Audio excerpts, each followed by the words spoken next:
Hi everyone, my name is Sam Richter. My name is Beal Wheel. And our company, DryvnAI, aims to help rideshare drivers improve their earning outcomes by forecasting demand and giving them the tools they need to understand it and plan ahead so they can be in the best part of their cities when they're going to earn the most money. All right, like I said, my name is Beal Wheel. I'm a student at St. Thomas, senior year. I'm graduating this fall semester with a degree in entrepreneurship. There are three things that I love, okay? Innovation, startups, and my mama. In that order, okay? And so one thing I love about entrepreneurship is talking to customers. So I've been having interviews with drivers like a lot, you know? I go to the barber, take a lift, talk to my driver. I go out with some friends on Friday night, order an Uber, talk to my driver. And they're available at any time of the day. How many of you have ordered an Uber or Lyft in the last week or so? Anybody? Yeah, we got some in the crowd. I order a lot because I don't drive at all, so I need those guys, okay? So I'm trying to help them out. And one thing I noticed is they're available like any time of the day. I mean, you wait 10 hours from now in this location, you have a driver available at 2 a.m., okay? And so that's because drivers, they have that freedom of choosing their own hours, okay? We've had multiple conversations with drivers, dozens of conversations. The number one reason they become a rideshare driver is because of freedom, to make their schedule, and it's to a boss, to choose their own hours. Okay, but all that freedom comes at a cost. Because let's take one driver, Abdi, for example. He wakes up every day early in the morning, just goes to the Uber app, takes him, right? But to make up for low fares and spending half his time waiting for rides, he'll end up working up to 70 hours a week. Half those hours, like 35 hours, just being wait times.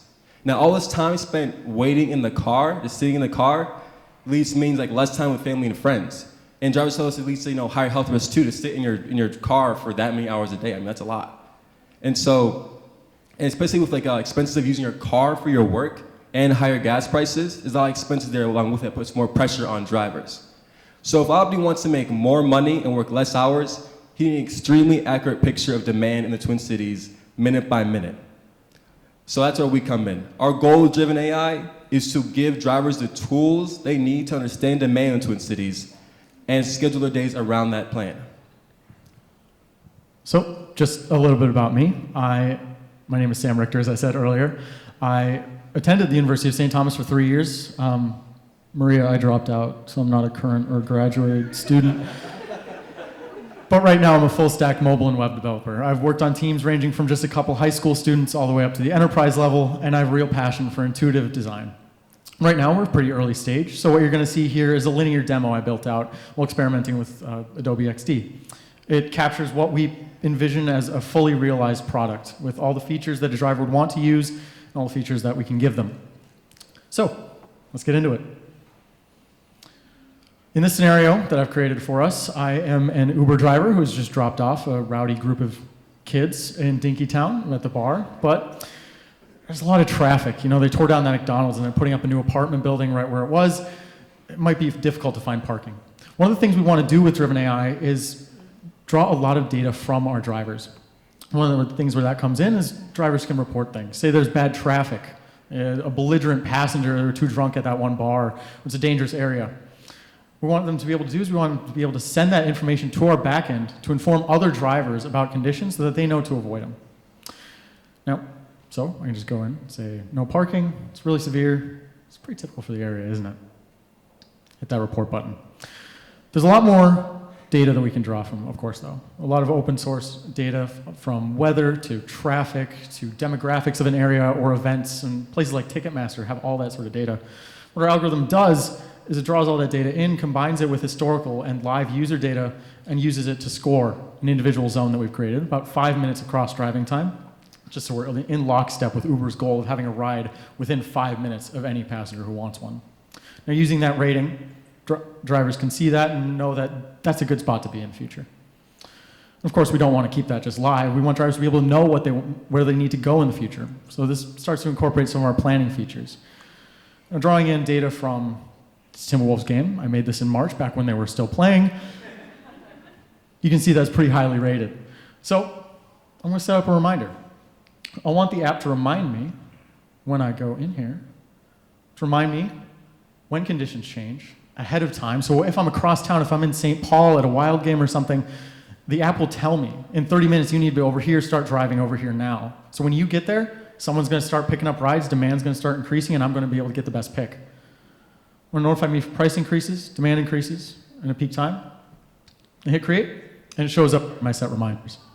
Now, the other side of the planning features that we implement is the planning. The planning, yeah. So our end goal is to be able to have users press a single button and have a plan created instantly for them that tracks them through their week and tells them exactly where they need to be. As they move around, say they get an especially long ride that takes them to the airport or to the suburbs, the app will update it. We have live data that we can use to inform them and inform the drivers, give them live notifications while they're driving so they don't have to interrupt their workflow or, lose focus on a passenger. Now, of course, we have a lot of features with that. And beginning in the start of the week, we want to get a deep understanding of how drivers work. So keeping that with historical data, we'd have drivers take a survey at the beginning and say, hey, I drove over here this last week. I hated it. It sucked. Or I drove over here and I had a lot of passengers. They paid me good tips. Use that, combine that with drivers' preferences, their working hours, any minimum trips per hour they want to take, any reports they want to avoid, any areas they want to avoid, and use that to build out the plan automatically. So I turned that off for the purpose of this demo. And let's say that my plan at one point had me going to the XL Energy Center because there's a concert or a game online there. You can see here that my overall rating for that is pretty low. Don't think I want to do that anymore. Simple as going in, deleting it, going back to the map. And now downtown, I looked at that spot earlier. Hey, that's pretty good. Hit one button, add it. It's on my plan. And with those tools, drivers can use them ahead of time and they know exactly where they need to be. Our goal in the end is to give drivers up to a 30% pay increase per hour they're working. So instead of working 70 hours sitting around and spending time idling on gas, they're actually earning a pretty decent wage. All right, but we got started this past January with Generators G program, and we applied for a Generators G beta program this July. So it's also the month of my birthday, and I do accept gifts, especially if it's mentoring, especially in development and business in general. So if you want to talk to us, if you know anybody or are anybody, please talk to us afterwards. Thank you.